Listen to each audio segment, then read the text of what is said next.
من الشیطان اللعین الرجیم بسم اللہ الرحمن الرحیم الحمد للہ رب العالمین والصلاة والسلام علی اشرف الانبیاء والمرسلین سیدنا و نبینا و مولانا ابی القاسم محمد اللہم صل علی محمد و آل محمد وعجل فرجہم و آلہ الطیبین الطاہرین المعصومین المنتجبین المنتخبین اما بعد فقد قال رسول اللہ صلی اللہ علیہ وآلہ وسلم من مات ولم يعرف امام زمانہ مات میتۃ جاہلیہ۔ آپ سبھی حضرات کو السلام علیکم، اور آپ سبھی حضرات کو خیر مقدم پیش کرتے ہیں مہدوی سماج کے کلاسز میں۔ آج کا جو درس کا کوڈ ہے وہ IS1 ہے، IS1 ہے، لکھ لیے گا تاکہ اٹینڈنس میں کوئی کمی نہ رہ جائے۔ بہت مشہور و معروف رسول خدا صلی اللہ علیہ وآلہ وسلم کی روایت ہے کہ جس نے اپنے وقت کے امام کو نہیں پہچانا وہ جاہلیت کی موت مرا ہے۔ یعنی کیا جاہلیت کی موت مرا ہے؟ چونکہ موت یعنی جب جسم روح سے نکل جائے اسے موت بولتے ہیں۔ اب اس میں عالمیت اور جاہلیت کی کوئی بات ہی نہیں ہے، تو کیا مطلب؟ یعنی حضرت بتانا چاہ رہے ہیں کہ جو وقت کے امام کو نہیں پہچانے گا وہ جاہلیت کی زندگی بسر کرے گا۔ جب وہ جاہلیت کی زندگی بسر کرے گا تو جاہلیت کی موت ہوگی۔ یعنی کہ جاہلیت کی زندگی، چونکہ دین کیا ہے؟ دین اس قوانین کے مجموعے کو کہا جاتا ہے کہ جو پروردگار متعال نے وحی کے ذریعے، انبیاء کے ذریعے ہم تک پہنچوایا ہے تاکہ ہمیں دنیا کے لحاظ سے بھی کامیابی ملے اور آخرت کے لحاظ سے بھی کامیابی ملے۔ اور دین کس کے پاس ہے؟ اہل بیت علیہ السلام کے پاس، کہ جو جانشینان رسول خدا ہیں، ائمہ اطہار کے پاس ہے۔ اگر ہم اپنے اماموں کو نہیں پہچانیں گے، اہل بیت کو نہیں پہچانیں گے، تو ہم اپنی اس دنیا کو بھی نہیں کامیاب بنا سکتے ہیں اور آخرت کو بھی نہیں کامیاب بنا سکتے ہیں۔ یعنی کیا اس دنیا کو نہیں کامیاب بنا سکتے ہیں؟ چونکہ انسان جسم و روح کے مجموعے کو کہا جاتا ہے، یعنی خالق کائنات نے، پروردگار متعال نے ایک انسان کو بنانے میں ایک جسم اور روح کو ملا کر انسان بنا ہے اور بنایا ہے۔ تو اب ہمارے جسمانی بھی کچھ تقاضے ہیں اور روحانی اور روح کے اعتبار سے بھی کچھ تقاضے ہیں، کچھ ضروریات ہیں۔ تو دین اور حقیقی دین کے پاس جسمانی اعتبار سے اور روحانی اعتبار سے تعالیم موجود ہونی چاہیے تاکہ وہ اس دنیا بھی اس کی کامیاب ہو اور آخرت بھی کامیاب ہو۔ ہم نے اس سے پہلے آپ سے بتایا تھا، ہم دنیا کے بنائے ہوئے قانونوں پر نہیں ڈیپینڈ رہ سکتے، نہیں بھروسہ کر سکتے۔ کیوں؟ اس لیے کہ وہ تجربے سے حاصل کرتے ہیں، وہ ایکسپیریمنٹ کر کے حاصل کرتے ہیں کہ جو آج کچھ بتائے گا کل کچھ بتاتا ہے۔ کل تک یہ کہا جاتا تھا فلاں چیز مفید ہے کھانے میں، آج کہا جا رہا ہے نقصان دہ ہے، کل کچھ اور کہا جائے گا۔ اور تجربے کے درمیان، چونکہ ایسا تو نہیں ہے کہ فوراً انسان کو کسی بات کا علم ہو جاتا ہے، بلکہ وہ دھیرے دھیرے تجربے کر کے کسی بات تک پہنچتا ہے۔ تو اس کے درمیان، اس بیچ میں جو انسان اس دنیا سے گئے ہیں، نقصان اٹھائے ہیں، ان کا ذمہ دار کون ہے؟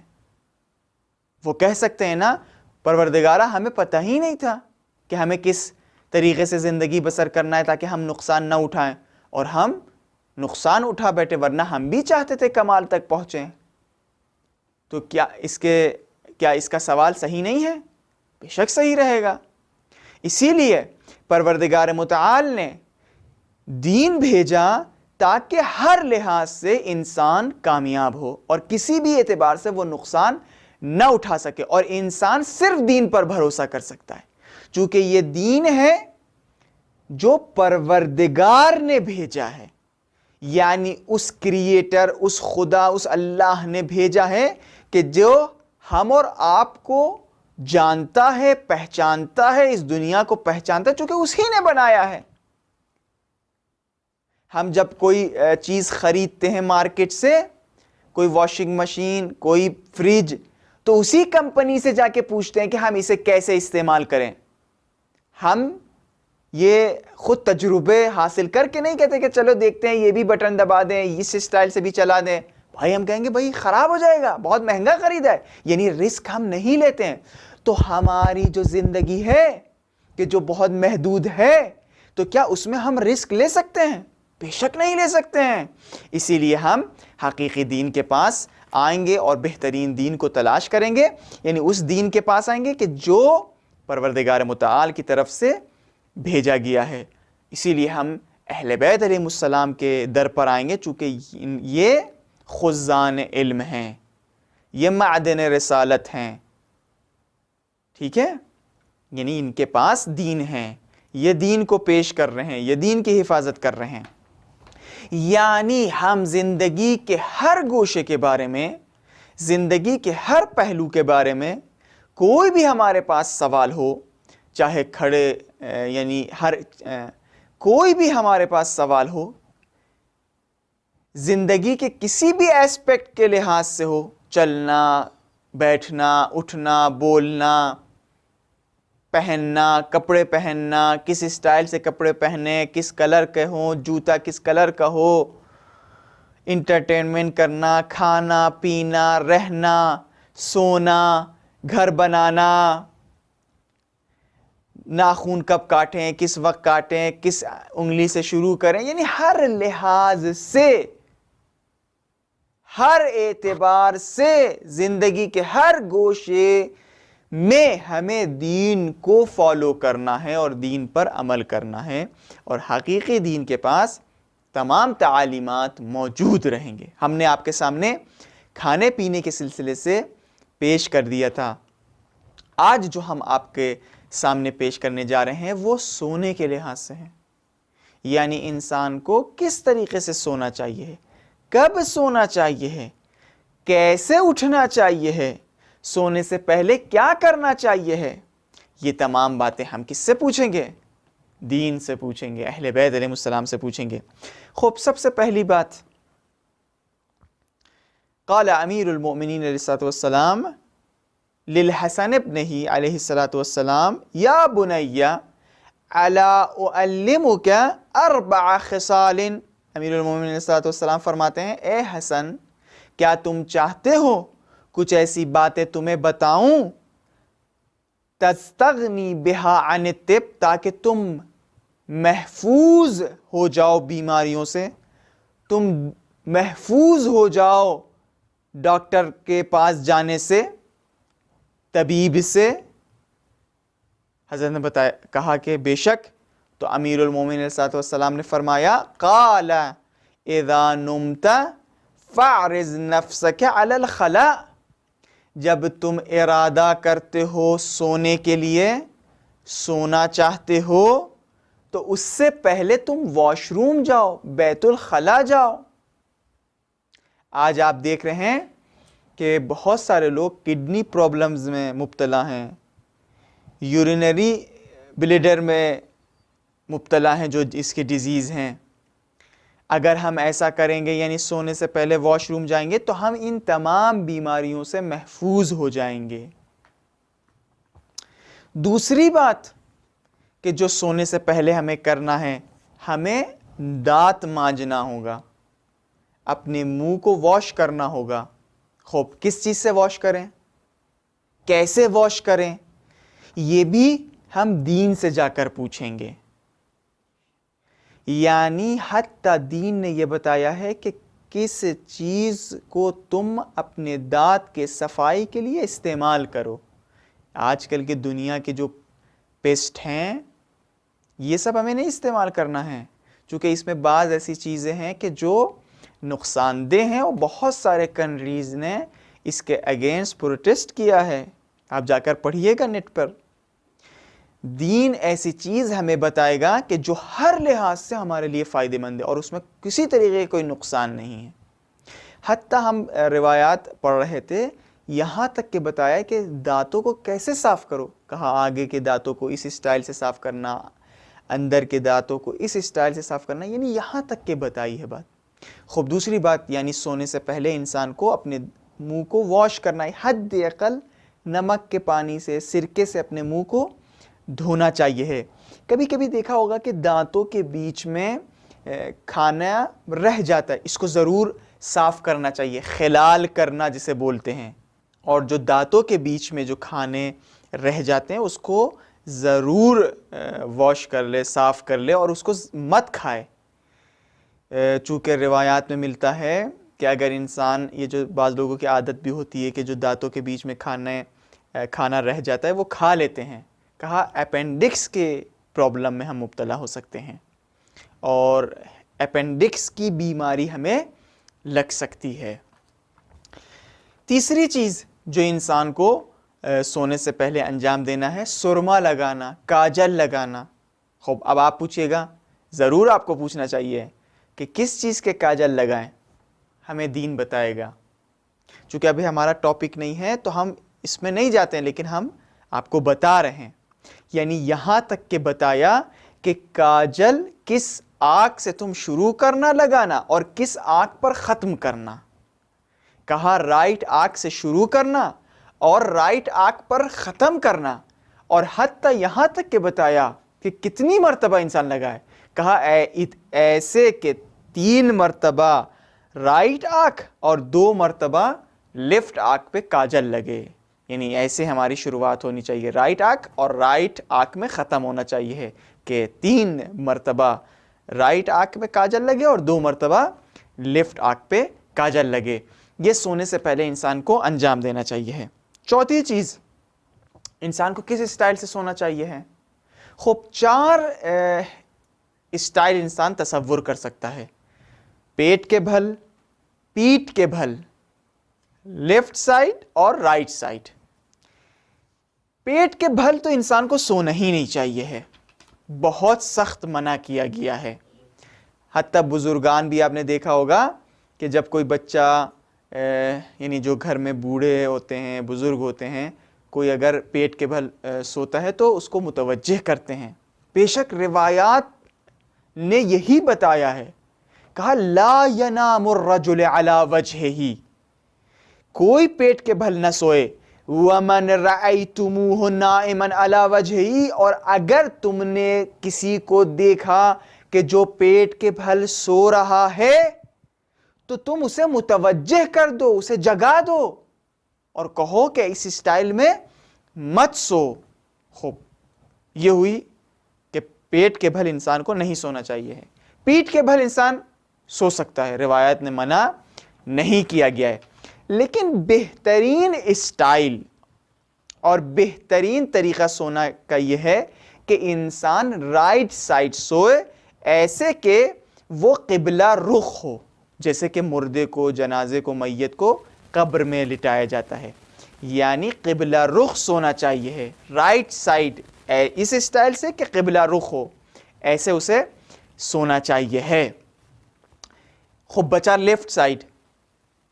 اجتہادی نقطۂ نظر سے اگر دیکھا جائے، کہا کہ اگر تمہیں یہ لگے کہ کھانا تمہارا ہضم نہیں ہوا ہے اور کھانا ہضم کرنا چاہتے ہو تو کہا تھوڑی دیر تم رائٹ سائڈ لیٹنا، رائٹ سائڈ سے شروع کرنا اور لیفٹ سائڈ کی طرف تم پھر سو جانا.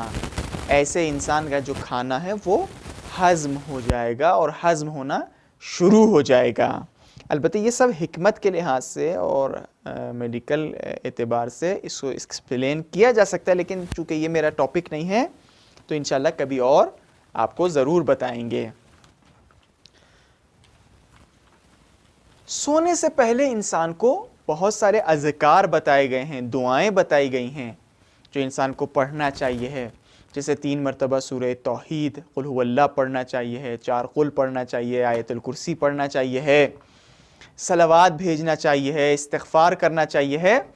ایک جو دعا ہم آپ کے سامنے پیش کر رہے ہیں یہ حضرت جبریل کی طرف سے تعویذ کے طور پر امام حسن اور امام حسین علیہ السلام کے لیے پیش کیا گیا تھا، کہ جو 2 لائن کا ہے آپ بھی لکھ لیے، کاغذ و قلم اٹھا لیے، لکھ لیے، آپ بھی آج کے بعد اس کو پڑھیے گا۔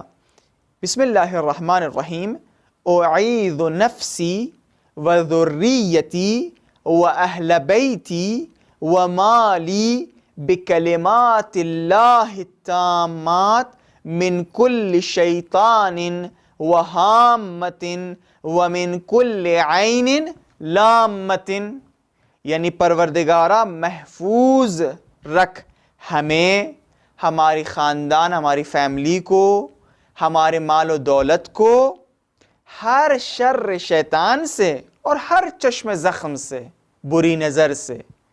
2 لائن کے ہیں، اس کو بھی انشاءاللہ آج کے بعد سونے سے پہلے پڑھیے گا۔ انسان کو وضو کر کے سونا چاہیے ہے، تاکہ اس کا جو سونا ہے، جو اس کی نیند ہے 6 گھنٹہ 7 گھنٹہ، وہ عبادت میں گزرے۔ آپ اگر دیکھیے آپ کی اور ہماری عمر اگر 70 سال ہے تو تقریباً 30-35 سال ہم سو رہے ہوتے ہیں، لیکن اگر ہم وضو کے ساتھ سوئیں گے تو یہ 30-35 سال ہماری عبادت میں گزرے گی، اور ہمارے نام اعمال میں لکھا جائے گا کہ مثال کے طور پر یہ سید محمد 35 سال اس نے عبادت کی۔ اگر ہم اور آپ کین مائنڈ ہیں، ہم اور آپ باہوش ہیں، ہم بہترین تجارت کرنا چاہتے ہیں، چونکہ ہمارے پاس سرمایہ کم ہے، ہمارے پاس عمر کم ہے، اور ہم ایک بہترین درجہ حاصل کرنا چاہتے ہیں، تو سونے سے پہلے انسان وضو کر کے سو لے، تاکہ اس کی وہ جو نیند ہے وہ عبادت میں گزرے۔ حتیٰ علماء یہاں تک کہ فرماتے ہیں ٹھنڈک کا موسم ہے، وہ وضو نہیں کر سکتا ہے، پانی ٹھنڈا ہے، تو کہا تم تیمم کر لو، چونکہ اللہ کے خزانے میں کمی نہیں ہے، اللہ تو دینے کے لیے بہانہ تلاش کرتا ہے۔ کبھی کبھی انسان خود بخیل ہو جاتا ہے لینے میں، دینے والا دینا چاہ رہا ہے، لیکن انسان جو لینے والا ہے وہ بخل کرتا ہے اور نہیں لینا چاہتا ہے۔ خوب ایک وضو کرنا بہت آسان ہے، تو سونے سے پہلے انسان کو وضو کرنا چاہیے ہے۔ خوب انسان کو کس اسٹائل میں اٹھنا چاہیے ہے آپ بتائیے؟ ضرور یہ جواب آپ کے ذہن میں آ گیا ہوگا، اور یہ جواب آنا چاہیے ہے کہ ہم جو کچھ پوچھیں گے دین سے پوچھیں گے اور اہل بیت علیہم السلام سے پوچھیں گے۔ اہل بیت علیہ السلام نے فرمایا کَذَلِكَ فَقُمْ، کہا کہ جس اسٹائل سے تم نے اپنے سونے کی شروعات کی تھی، كَمَا بَدَعْتَ بِهِ عِنْدَ نَوْمِكَ، اسی اسٹائل سے تم اٹھنا۔ چونکہ انسان جب سوتا ہے، سونے کے بعد انسان غافل ہو جاتا ہے، پتہ نہیں کس اسٹائل سے وہ سو جائے۔ اب جب اس کی آنکھ کھلی اسی اسٹائل سے نہ جاگے، کہا کَمَا بَدَعْتَ بِهِ عِنْدَ نَوْمِكَ، یعنی جس اسٹائل سے تم نے اپنی نیند کی شروعات کی تھی، کون سی تھی؟ رائٹ سائڈ، اسی رائٹ سائڈ سے تم اٹھنا۔ آج کل کے بھی ڈاکٹر یہ کہتے ہیں کہ انسان ایک دم سے نہیں اٹھنا چاہیے، بلکہ کروٹ لے کے اٹھنا چاہیے، مخصوصاً ان لوگوں کو جو لوگ سلپ ڈسک کی پرابلم میں مبتلا ہیں، کمر درد کی پرابلم میں مبتلا ہیں، ان سے کہتے ہیں کہ کبھی سیدھے سیدھے انسان کو نہیں اٹھنا چاہیے ہے۔ کیسے اٹھے؟ رائٹ سائڈ ہو کے، کما بدعت بہ عند نومک، وہ کروٹ لے رائٹ سائڈ کی طرف اور پھر وہ اٹھے۔ انسان کو کیا زیادہ سونا چاہیے ہے؟ زیادہ سونے سے بھی منع کیا گیا ہے۔ کم سونا چاہیے؟ کم بھی انسان کو نہیں سونا چاہیے ہے۔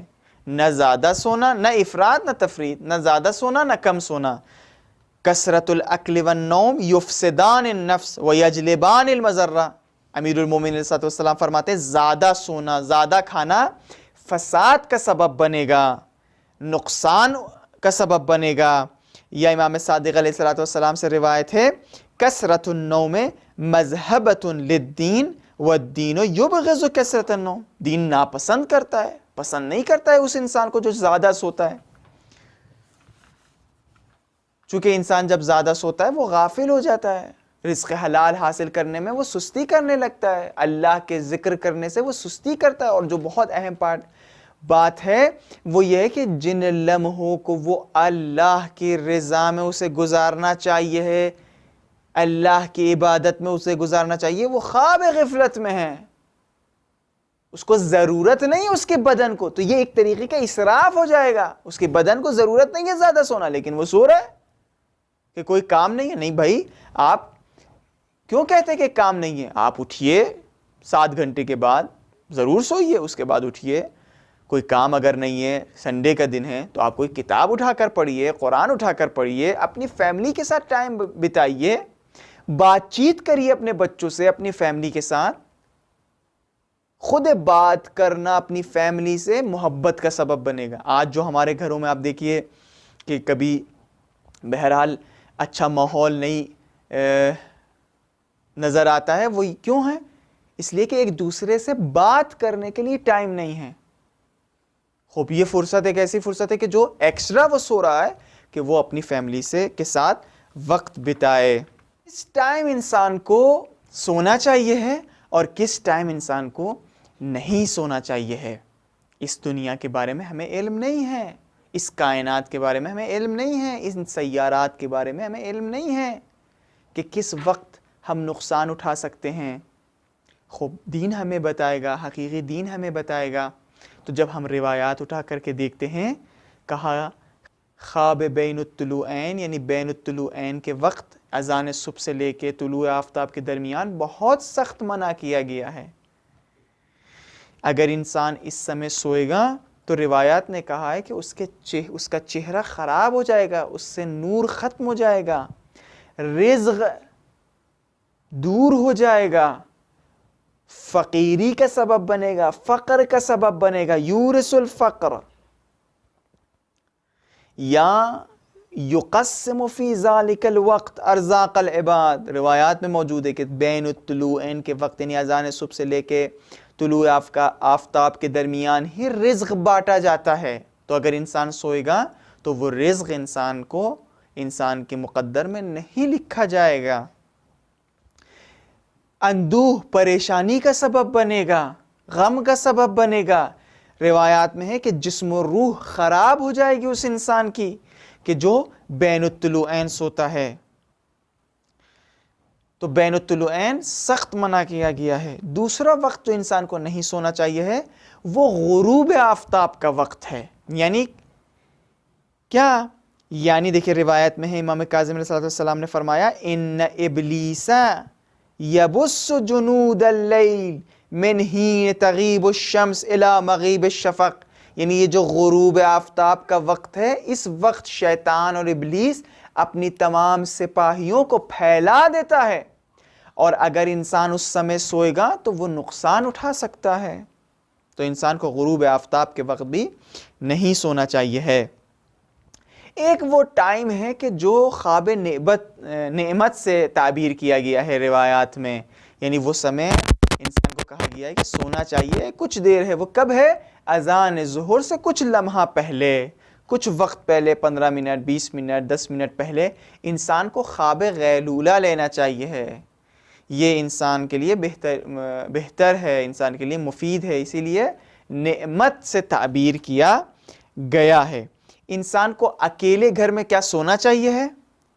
کہا انسان کو اکیلے نہیں سونا چاہیے ہے, اور اگر کوئی انسان اکیلے سو رہا ہے ضرور آیت الکرسی پڑھے, ضرور دعائیں پڑھے.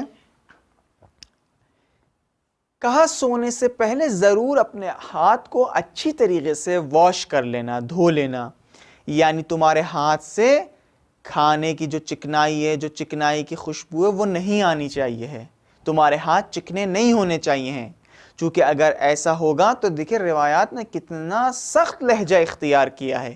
کیا کہا؟ کہا فَلَا يَلُومَنَّ إِلَّا نَفْسَهُ.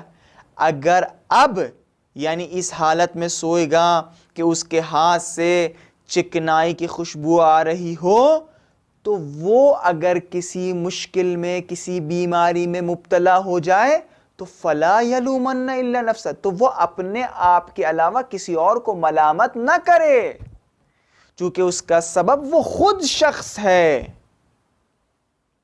جیسے کہا گیا کہ مخصوصاً روایات میں بچوں کے سلسلے سے تاکید کی گئی کہ بچوں کے ہاتھ ضرور دھو دیے جائیں، یعنی لاپرواہی ہو جاتی ہے نا، بچے کھا لیتے ہیں یا خود ہی کھا لیتے ہیں اور پھر جا کے لیٹ کے سو جاتے ہیں، اگر ہم نے دیکھا کہ انہوں نے کھانا کھایا ضرور ان کے ہاتھ کو دھو دیں۔ روایات میں ملتا ہے کہ شیطان قریب ہو جاتا ہے۔ اب شیطان سے مراد ضروری نہیں ہے کہ وہ شیطان کہ جو انسان کو بہکاتا ہے، بلکہ اگر روایات اٹھا کر دیکھیے گا، شیطان کہا جاتا ہے ہر اس موجود کو، ہر اس چیز کو جو شر پسند ہو، یعنی وائرس ایک طریقے کے شیطان ہیں۔ تو اب روایات میں تاکہ اس زمانے کے لوگ سمجھ جائیں، کہا شیطان اس انسان سے قریب ہو جائے گا، اس شخص سے قریب ہو جائے گا۔ تو یعنی کیا؟ یعنی اگر الفاظ بدل دیے جائیں، یعنی انسان نقصان اٹھا سکتا ہے، انسان کسی پرابلم میں، کسی بیماری میں مبتلا ہو سکتا ہے۔ نجاست کے عالم میں انسان کو نہیں سونا چاہیے ہے۔ اگر انسان نجاست کے عالم میں وہ غسل نہیں کر پا رہا ہے یا غسل نہیں کر سکتا ہے تو وہ ضرور وضو کرے، اور وضو کرنے کے بعد وہ سوئے، اور تاکہ نقصان انسان نہ اٹھائے۔ کھانے کے فوراً بعد انسان کو نہیں سونا چاہیے ہے، یعنی انسان مثال کے طور پر 12 بجے اس نے کھانا کھایا، اب وہ فوراً سو گیا، یا آج کل سحری انسان نے کری، اس کے فوراً بعد وہ لیٹ کے سو گیا۔ آج کل آپ دیکھیے کہ ڈاکٹر جو ہوتے ہیں کہ جو لیور، اسٹمک، معدے کی جو ڈیزیز ہیں یا دل کی جو ڈیزیز ہیں، اگر مبتلا ہوتا ہے وہ شخص، تو اس سے کہتے ہیں کہ ضرور تمہارے کھانے اور تمہارے سونے کے درمیان فاصلہ ہونا چاہیے 2 سے 2.5 گھنٹے۔ روایات نے 1400 سال پہلے بتا دیا ہے اہل بیت علیہ السلام نے کہ وَلَا تَنَامُوا عَلَيْهِ، کھانے کے فوراً بعد انسان کو نہیں سونا چاہیے ہے۔ خوب خالی پیٹ انسان کو نہیں سونا چاہیے، مخصوصاً ہمارے بزرگوں کو جن کی ایج ہو چکی ہے۔ خالی پیٹ انسان کو نہیں سونا چاہیے، مخصوصاً بزرگوں کو۔ یونیورسٹی میں بچے پڑھتے ہیں، ہاسٹل میں بچے پڑھتے ہیں، رہتے ہیں تو لاپرواہی کر لیتے ہیں، نہیں، بلکہ روایات نے کہا ہے کہ جب تم سونا چاہ رہے ہو، حد اقل تھوڑا سا تم ضرور کچھ لینا، چونکہ کہا جاتا ہے روایت میں بچوں کو سمجھانے کے لیے والدائیں کہتی ہیں کہ بدن میں ایک رگ ہوتی ہے کہ وہ اس شخص کو لعنت کر رہی ہوتی ہے کہ جو شخص خالی پیٹ سوتا ہے۔